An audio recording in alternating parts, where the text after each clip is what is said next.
Today we are going to begin the halachas of Chanukah. Just by means of a brief introduction, we're going to learn the first siman in Hilchos Chanukah, siman Taf Reish Ayin.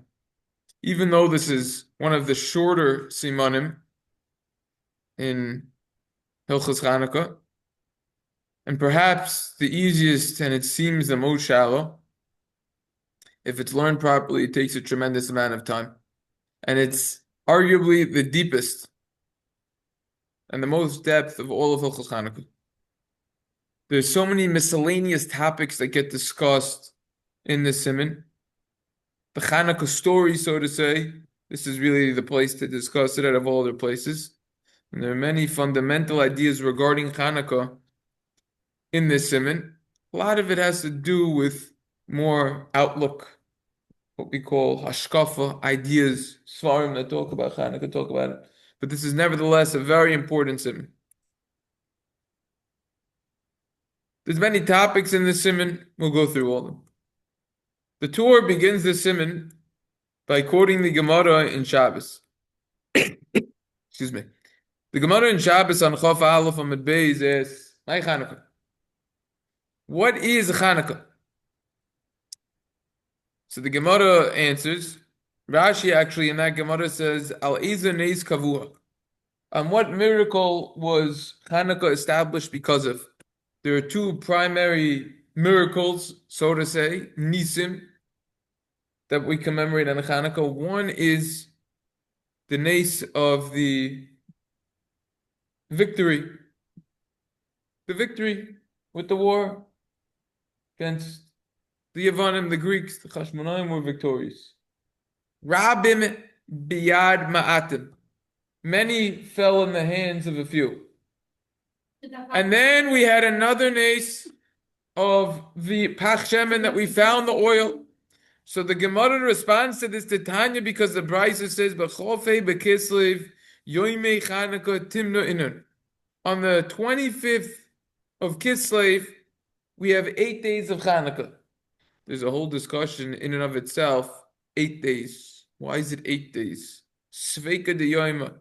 By other holidays over here in the diaspora outside of Israel, we always add an extra day because of a doubt.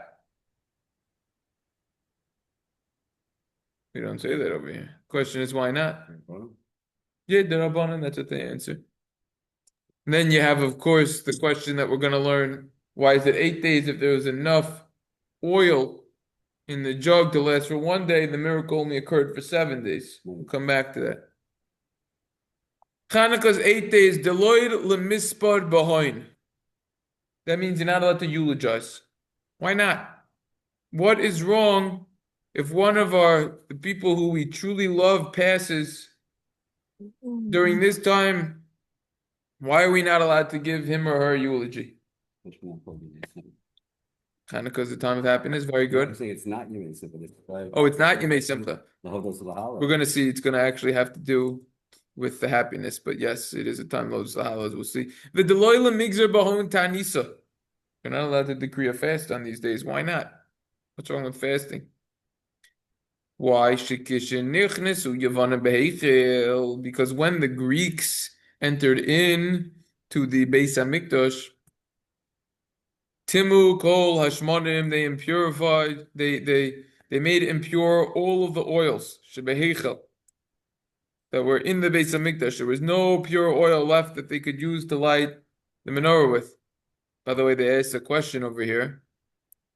They say, I don't understand. The Gemara is addressing only the oil miracle, not the war. Whereas in Al Anisim, that we say in Shemona Esrei, that we say in when we bench, we discuss only the war and not the oil. Answers to that question. When the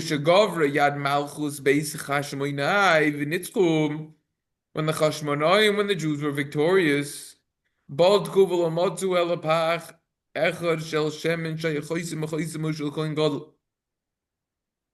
they checked and they only found 1 jug of oil. Some people call it cruise oil. I don't know, I think. One jug of oil, one small jug that had the A cruise of seal, oil. A cruise of oil. a cruise of oil. Cruise of oil. Cruise. Yeah. They found that it had the seal of the Kohen Gadol. There was only enough oil in there to last for one day. A miracle occurred, and they lit for 8 days. 8 days. Lit for 8 days. It was miraculous. Yeah? The Shana They never said. Acheres. It's never said how big the flame was, right? Come back to that. Did it? Did it say somewhere? Yeah, Come back to that. maybe. V'nasa boines, and a miracle happened. V'hedliku bo shmona yamim, and they lit from it. They lit from it for 8 days. Miracle. L'shana acheres, the next year, kavum they established v'asum, and they made shmoina yamim tovim, 8 days of a yom tov, of a holiday. Behalal ubehoda, with halal and hoda. Why does it say over here they established and they made? Just say either they established or they made. You need two. Some say you have two. So according to the text, that it's two terminologies, they established and they made. What is the difference between the two? What is and they made coming to add? Furthermore, what does the Gemara mean when it says the Torah, when he says that they made it into a Yom Tov, which is a holiday? What does that mean exactly? We know we work on Chanukah, which we'll discuss men working, women working. We know that we drive, we're involved with electronics on Chanukah. What exactly does this mean that they made it a holiday? Perush loimer behen halal v'lahoidos loimer b'lanisim b'hoida. The explanation to this is, says the Torah, we say halal and we give thanks. And we say alanisim in hodah, in modim, in the bracha of modim. We add it in. Aval mutar and hein b'asis melacha. The Torah himself says at the next line, but it's permissible to work. Not only is it permissible, but you should work, which we'll discuss that. V'nohagos hanoshim shaloi la'asois melacha ba'oi chaniras dolkois vein lahakalem. The custom is for women not to do work when the candles are still lit, and one should not be lenient with them.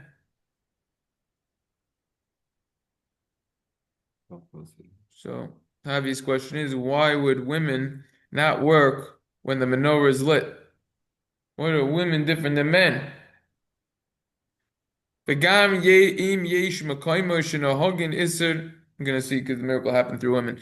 Part of it. In a place where there's a custom to prohibit this an entire day, don't be lenient with them. Mishum devarim hamrutarim v'achim nagvu b'hem iser te'evim lahatirim. Because it's something that is permissible, and others said that it is. That the custom is prohibited, you are not allowed to permit it. No. Bifneim in front of them. The korum Chanukah, the word Chanukah, if you break it down, Chanu b'chafei. They rested on the 25th. Continuation of the court goes into meals, which is another discussion of itself. He said with his Jews. His food. Perhaps not on Hanukkah, though. We'll see. The question arises. There's a lot of questions. I would first invite everyone, if you're more interested in these types of topics that we're learning about, I'd recommend going to rabbiblon.com, clicking on the Gemara section, then go down after Maseches Brachos, over here, after Tainus, go all the way down. You see over here, you have this section. Skip after Ksubas. You have over here, Gemara Ian. You have on Chanukah, 3-part series of the Gemara Kafta Ein Zakukla. Nothing to do with what we're learning now, but it has to do with Chanukah. Then you have this four-part series over here. What's Chanukah? So you see these are not short. First one's an hour, 40 minutes. The next one's an hour and 20 minutes, an hour 20, an hour 10. They're like 5, 10 people every single time we did this. This was Motzei Shabbos. We did this when we had time. People came over. And so this is, if you're more interested in Chedushim insights on this Gemara, it's right here. Try to speak out some of them over here, not all of them, some of them. And then also, if you want to go a little more, Who Lights, 6 parts over here. So you could go for that one also.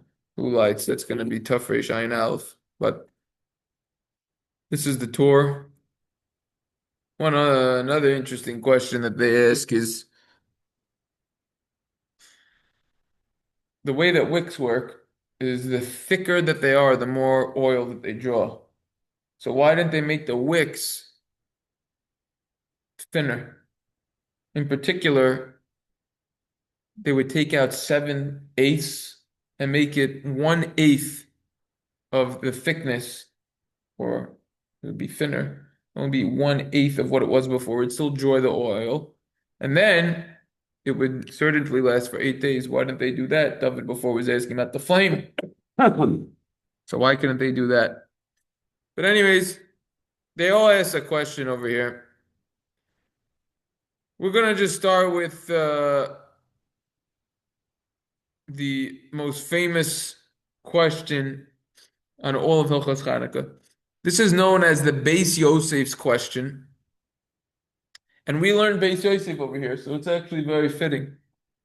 The Beis Yosef, Rabbi Yosef Cairo, is the author of the Shulchan Aruch, as we know, Kesef Mishnah, Beis Yosef, Magid Masharim. So over here, he comments over here, and he says, Ve'iko lemeidak. You got to ask the question, says the Beis Yosef. Lama kavu shmoina yomim. Why is Chanukah 8 days? The cave on the shaman shebapach ayibokadei lahadlik lailacha. Since there was enough oil to light for one night, as we just learned, to last. V'nimso shaloinasa anisal b'shiva leilos. So the miracle only happened for 7 nights. This is known as the Beis Yosef's question. The truth of the matter is, others ask this question or indirectly answer it before him, such as the Meiri on his commentary to the Gemara in Shabbos Chaf Aleph says, it was the etzem mitzia sapach. Finding the jug is considered miraculous because there was nothing that was pure around. Finding it, think about it nowadays. They're trying to find the remaining bodies in Gaza. I think there's 7 more left, right? I think there's still left. Yeah, there's around 7 more left. The bodies of people who were taken with all the technological advancements. They can now change salt water, make it into fresh water. I mean, self-driving cars, planes, you go to the moon, they're going to Mars soon, robots, AI. They still can't find the bodies. All the technological advancements that they have. Imagine back then, thousands of years ago. Says the Meiri, finding it was itself miraculous. It's a war zone. Everything was upside down. And not only did they find it, but it had the seal of the Kohen Gadol. So why then is it called the Beis Yosef's question, not the Meiri's question? The answer is the Meiri says that in 6 words, the Beis Yosef puts on a whole show. He's got, 40 words over here. He speaks out the question more. He gives 3 answers. So it's known as the Beis Yosef's question. I always like saying when we learn this, that I have a sefer at home near Lameya, which provides 100 answers to this question. I have another sefer at home called Yemei Shmoina, which provides over 500 answers to this question. That's a lot of Torah. Someone dedicated his time and effort into writing a sefer just on this little piece that we're going to be focusing on over the next 7 minutes. You know how many hours and days it takes to write a sefer like that? I mean, why do you think they did such a deep dive? This everyone seems to want to have answers to the sefer. Why You know can't we why? just? Because this is fundamental to the holiday. This is what it's all about. Why is it 8 days? Every single menorah in the world, 8. Why? It should only be 7. Oh, now you need to come on to and tackle what the essence of this holiday is really about. Why is it 8? Which ideas, which lessons could we derive from this? Could we glean? Fundamental. Another point is whenever you see so many different answers, you know that it's questionable. What's going on? You have one question, one answer, all right, clear cut. So many different answers. Now you have a question, right? Beis Yosef provides his answer. Answer number 1, V'yishloimar shechilku shemen shebapach l'shmoina chalakim. Answers the Beis Yosef. They equally divided the oil that was in the jug into 8 different portions. Every single night, they would put in the menorah 1 portion. And it would light until the morning. Every single night, the miracle happened. I think, most kids, when they're taught about Hanukkah story and the episode and the nace, no one teaches it this way, that, the nace was that they took the oil, split it into 8, and every single night it lasted until the next day, and then they put another eighth in. No one. First time and that's the Yeah, that's it. So let's come on to the second answer of the Beis Yosef. Let's see if the story is taught like this answer. V'ojei shlomar. Shela'achar shenasnu shemen b'neiros hamenoira kishir nishar hapach malei kibetechila v'nikar anesav b'layla harishoina. That after they put the oil in the menorah, the proper amount, the jug remained full, and therefore the miracle is recognizable even on the first night that the jug miraculously remains full. That sounds more like it, but still, I think when the story is told over to the kids, no one really cares about what was left in the jug. Let's come on to answer 3. Inami, an additional answer. Shebelel Rishoin Nosnu Kol Hashem Meneirus. On the first night, they put all the oil in the candles. Vidoku Kol Halayla, it lit the entire night. Ubaboiker Matzu Aneirus Malayim Shemen V'chein B'chol Layla Layla. And in the morning, they found that it was totally filled with oil. That's what happened every single night. I think that's the way it's taught. You put it all in on the first night, and it miraculously lasted. What's the difference between answer number 2 and answer number 3? Answer number 2 is talking about the jug remained full. Answer number 3, who cares about the jug? They just put all the oil in. Yeah. And it was just full. It didn't, when oil, after time, when it's lit, it starts to go out, right? Because it gets used. Oh, so the It pot remained itself full. always remained That was full. answer 2. And they refilled it every night? That's answer 2, yeah? Number 3 is that that they lit it all night and Correct. And stayed all day. Correct. Probably that's the explanation. Correct. Okay. Yeah. So I think people are taught the third way, and maybe this is where it comes from. People irresponsibly spending everything they get, and they get a paycheck or whatever it is. They don't calculate, and that's how all the debt happens, and the credit cards and everything. They think that a Hanukkah miracle is going to happen. What they don't know is it ain't. You're gonna get 8. You're gonna have to pay 17% on that. But anyways, so you got to be careful with the budgeting. But the point is what? Point is this is the Beis Yosef, well-known Beis Yosef, one of the most famous parts of Hilchos Chanukah. Before we just segue into the next topic, we're gonna now isolate and analyze the other Achronim and what they say about this question, because after all, it is on the page of the Torah and Shulchan Aruch what we're learning. So it's a little different. It's not really so halachic, but we should still learn about it. The Taz pipes in on this. He actually says, look at the Beis Yosef and look at his 3 answers. And then the Taz pipes up and he says, Valkulam Kasha. Every single thing that the Beis Yosef said is very difficult to understand and questionable, actually. She'ein lanu remez mizeh Chanukah kin. Is it hinted to in any place that this is what happened? V'im kain, if something miraculous like this actually happened. Hayala b'noseinu lahaskir davar zeh. So then,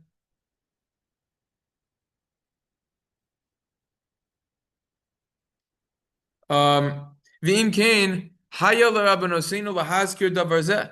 The rabbis should have mentioned this. Kedei sheneda hanes ma shenasa belel harishon. On all of them, it's difficult to understand because we have no hint to this, that this is what happened.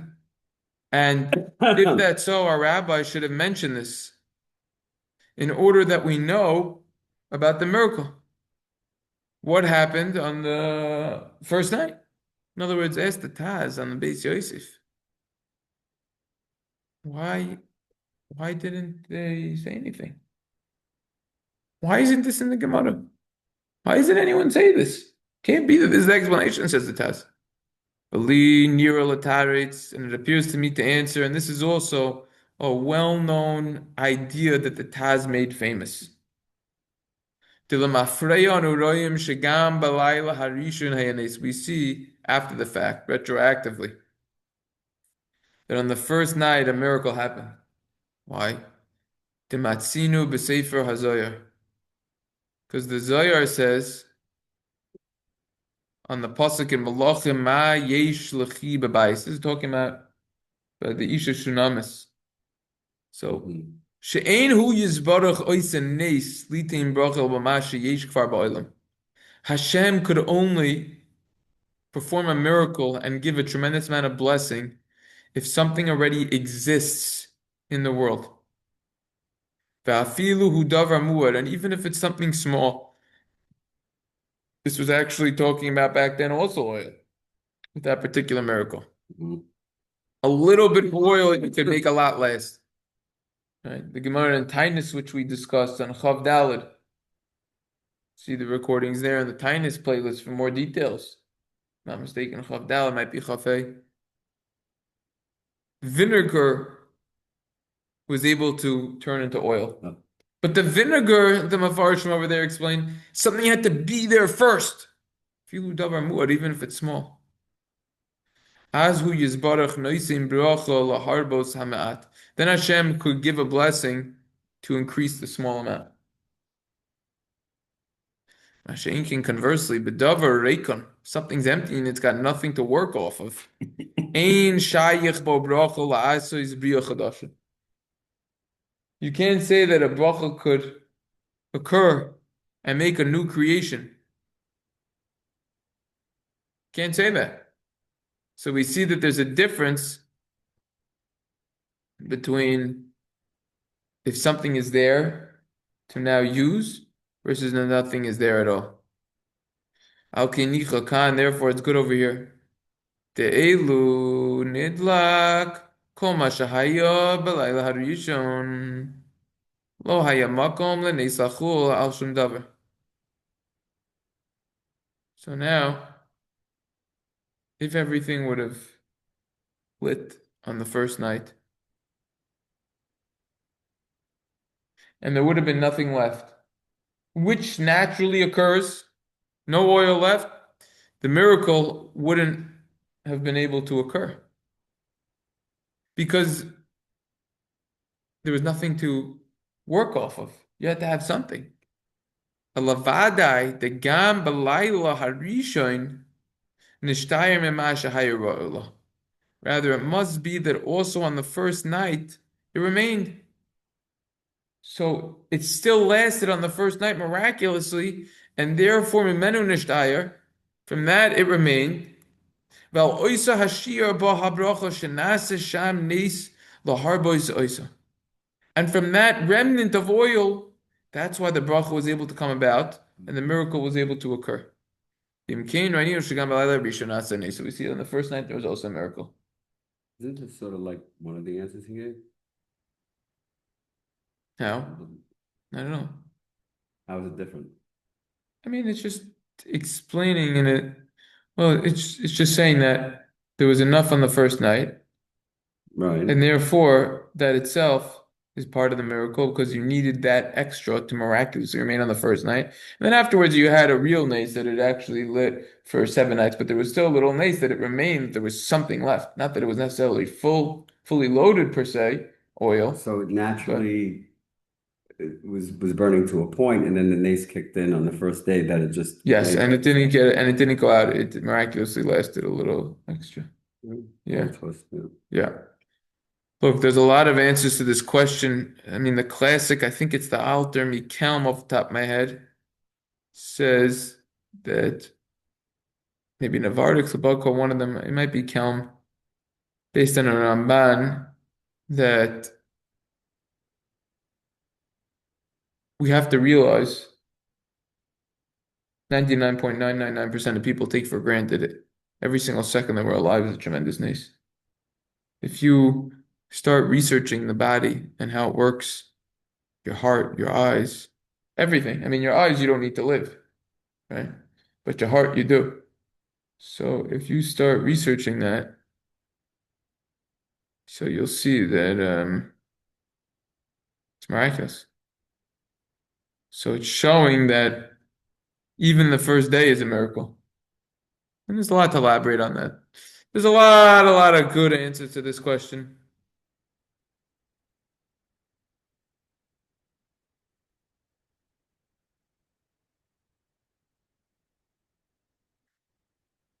The Bach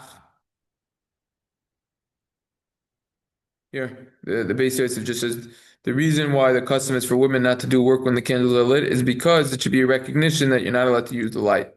It doesn't really go into they were part of the nace, but that would apply to men, so that doesn't really help. But the Bach comments over here pipes in. He has a lot of fascinating questions. This is really all from the Re'im.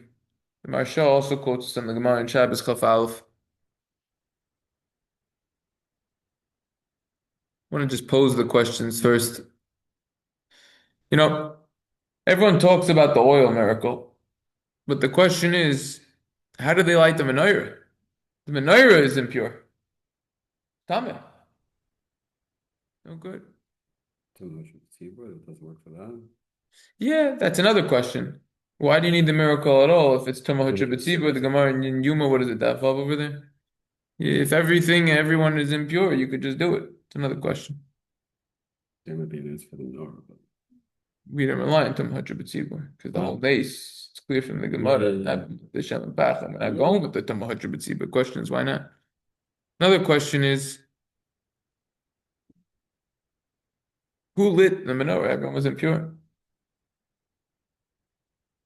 And when they lit it, now they would make it impure. So we have a lot of questions that we need to address, and that's exactly what the Bach does if you're quoting the Re'im. Actually, this is the first year that I saw it inside. I made a PDF on it. This is actually the Sefer. It's Chedushim on the Smag. Rabbi Eliyahu Mizrachi, Hilchos Chanukah, that's what the Re'im stands for.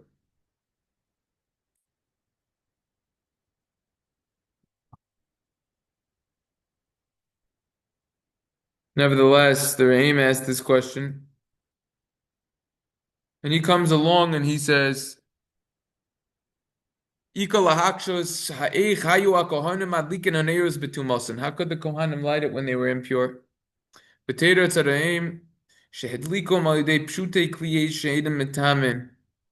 use a type of wooden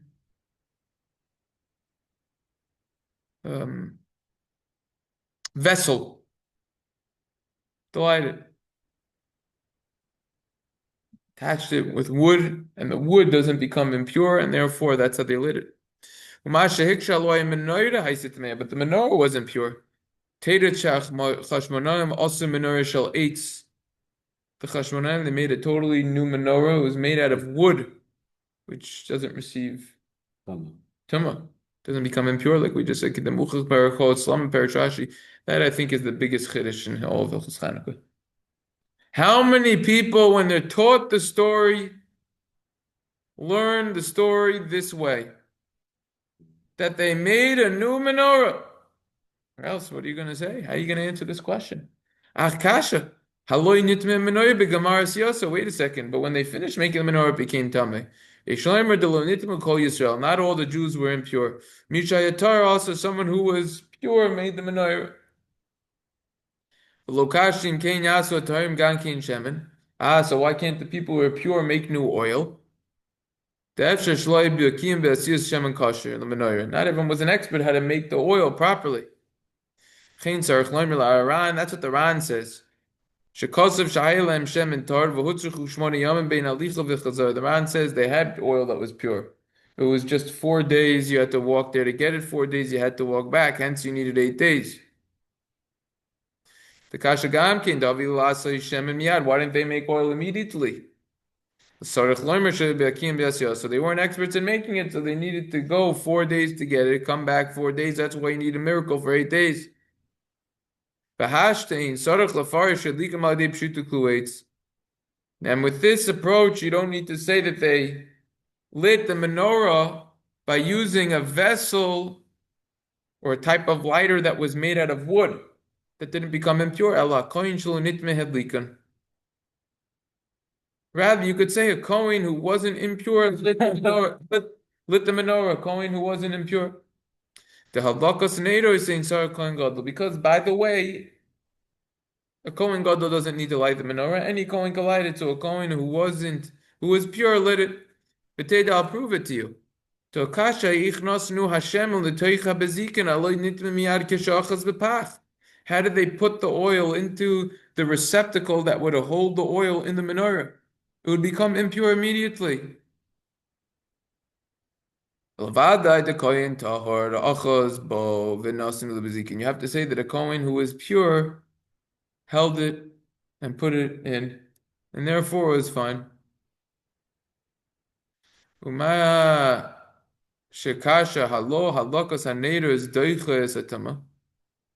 the question is, I don't understand. Lighting the candles pushes off Tuma.